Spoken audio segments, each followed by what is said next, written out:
إله إلا الله محمد رسول الله. بسم الله الرحمن الرحيم. نحمده ونصلي على رسوله الكريم. أما بعد. أعوذ بالله من الشيطان الرجيم. بسم الله الرحمن الرحيم. سبحان الذي أسرى بعبده ليلا من المسجد الحرام إلى المسجد الأقصى. صدق اللہ العظیم. پاک ہے وہ ذات کہ جس نے اپنے حبیب جناب محمد الرسول اللہ صلی اللہ علیہ وسلم کو رات کے تھوڑے سے حصے میں مسجد حرام سے مسجد اقصیٰ لے گیا. محترم ناظرین، قرآن کریم اور احادیث صحیحہ سے معراج کا ہونا ثابت ہے. یوں تو آپ کو بذریعہ خواب کئی مرتبہ روحانی معراج کرائی گئی، لیکن ایک مرتبہ جسم اور روح کے ساتھ زندگی کی حالت میں جاگتے ہوئے جسم کے ساتھ اللہ رب العزت جناب محمد الرسول اللہ صلی اللہ علیہ وسلم کو معراج میں بلایا. اور یہ واقعہ کب ہوا؟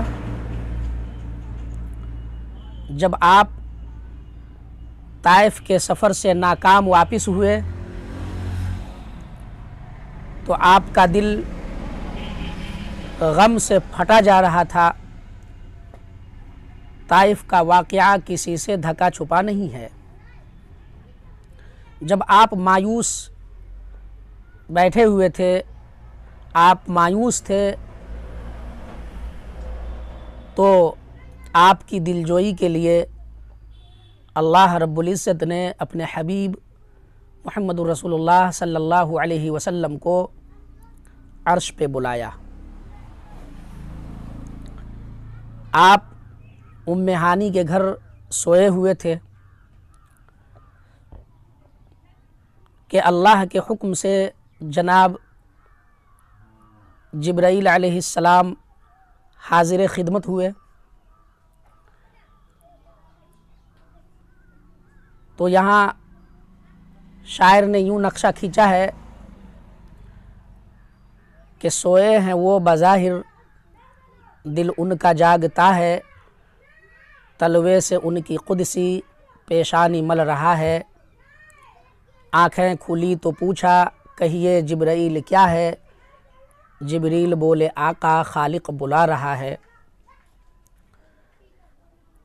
جب حضرت جبرائیل علیہ السلام حاضر خدمت ہوئے تو دیکھا کہ آپ سوئے ہوئے ہیں، تو آپ کو تردد ہوا کہ میں جگاؤں کس طرح. بہرحال بڑے ہی ادب سے آپ کو جگایا. جیسے ہی آپ کی آنکھ کھلی تو حضرت جبرائیل علیہ السلام نے سلام پیش کیا، سلام عرض کیا، اور فرمایا کہ اللہ رب العزت نے آپ کو یاد فرمایا ہے، اگر آپ حکم کریں تو میں سواری حاضر کروں. چونکہ براق دروازے پر کھڑا ہے، اور یہ ایسی سواری ہے جو تیز رفتار ہی نہیں بلکہ برق رفتار، برق سے بھی زیادہ تیز رفتار ہے. صرف آپ حکم کریں. نعلین پاک پہنا نکلے حرم سے باہر، دیکھا تو قدسیوں کا میلہ لگا ہوا ہے. جناب محمد رسول اللہ صلی اللہ علیہ وسلم حضرت جبرائیل کے کہنے سے نعلین یعنی جوتی مبارک پہنے اور گھر سے نکلے. جب باہر نکلے تو کیا دیکھتے ہیں کہ تیز رفتار سواری جس کا نام براق ہے وہ حاضر ہے، اور بے شمار فرشتوں کا قافلہ استقبال میں کھڑے ہیں، بے شمار فرشتوں کا قافلہ استقبال میں کھڑا ہے۔ جناب محمد الرسول اللہ صلی اللہ علیہ وسلم براق پہ سوار ہوئے، صلی علی کا نغمہ ہر سمت گونجتا ہے، ہر طرف سے سلام درود آپ پہ پیش کیا جاتا تھا، فرشتے درود پڑھ رہے تھے، سلام پڑھ رہے تھے۔ جناب محمد الرسول اللہ صلی اللہ علیہ وسلم امت کو یاد کر کے آقا ہوئے روانہ، پہنچے بیت المقدس جو خانہ خدا ہے۔ جناب محمد الرسول اللہ صلی اللہ علیہ وسلم ام ہانی کے گھر سے مسجد حرام تشریف لے گئے، پھر وہاں سے مسجد اقصیٰ گئے۔ جب وہاں پہنچے تو دیکھا کہ کل انبیاء ہیں موجود با جماعت، دیکھے تو کل انبیاء ہیں موجود با جماعت۔ سرکار نے امامت فرمائی انبیاء کی، ہر مقتدی سے افضل رتبہ امام کا ہے۔ جیسے ہی آپ بیت المقدس پہنچے تو دیکھا کل انبیاء 1,24,000 کم و بیش جو انبیاء کرام اس دنیا میں تشریف لائے ہیں وہ سب کے سب جسم کے ساتھ وہاں موجود تھے۔ آپ نے سارے انبیاء کی امامت کی اور 2 رکعت نماز پڑھائی۔ یقیناً بات ہے کہ جناب محمد الرسول اللہ صلی اللہ علیہ وسلم کا مرتبہ تمام نبیوں میں بڑھا ہوا ہے، آپ سب کے امام ہیں،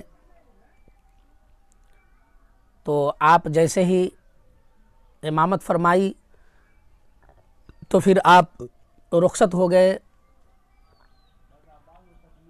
اور سارے انبیاء سے اجازت لے کر آپ وہاں سے رخصت ہو گئے۔ باقی آگے کا واقعہ میں کبھی دوسری قسط میں بتلاؤں گا، چونکہ وقت کی نزاکت دامنگیر ہے۔ اللہ تعالیٰ سے دعا ہے کہ اللہ رب العزت ہم لوگوں کو معراج میں جو تحفہ ملا ہے یا معراج سے جو سبق مل رہا ہے، اللہ رب العزت ہم کو اس پہ عمل کرنے والا بنائے، آمین یا رب العالمین، وما علینا الا البلاغ۔